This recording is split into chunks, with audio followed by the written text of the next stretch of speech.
Ano po katagal? Microphone, please. 6-month microphone.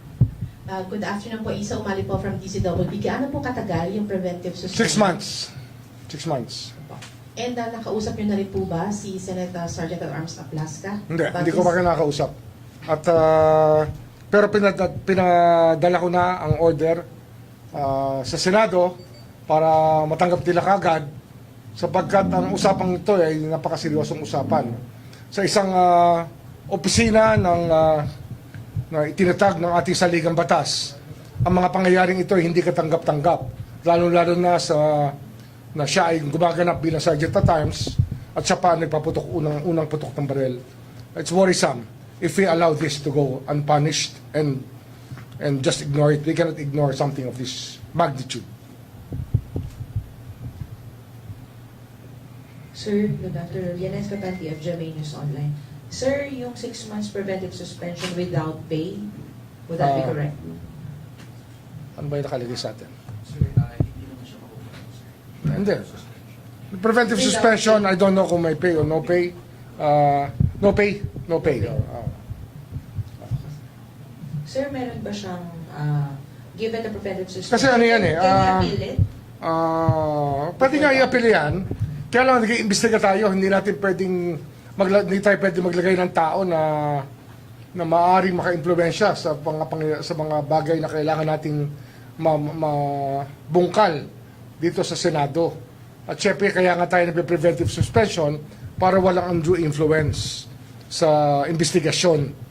Kagaya niyan, yung usap-usapan sa CCTV, narinig natin, may sapina na rin tayong in-issue para ibigay sa atin ang CCTV na Senado nung gabing yon para makita natin ang buong pangyayari.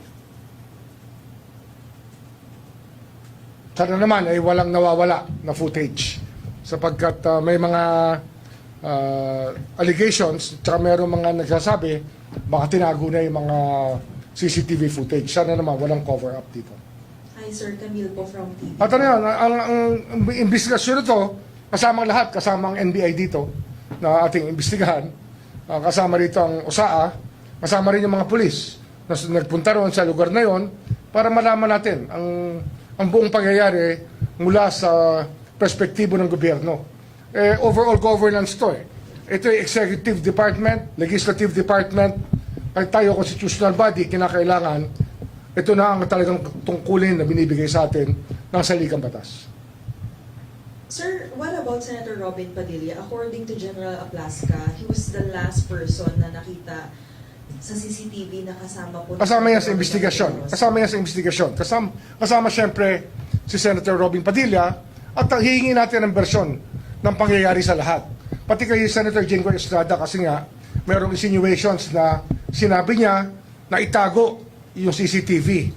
Kung ano ang tono nun, malalaman natin pag may nawala dyan, baka naman siya mapaghinalaan. Kaya gusto natin magpaliwanag ang lahat. Sir, may tuturing ba na obstruction of justice yung nangyari? Definitely, no? Kaya hindi lang yan obstruction of justice, no? Yung discharge of firearms is disturbing. Yung papaputok ng baril. Nasa loob ka ng building. At yung pinuputukan ay law enforcement. That's so ironic na ang law enforcement, papuputukan mo na warning shot. Ano yun? Siya ba ang ano? Hindi ko alam, hindi ko naintindihan saan sila nanggagaling sa bagay na yun.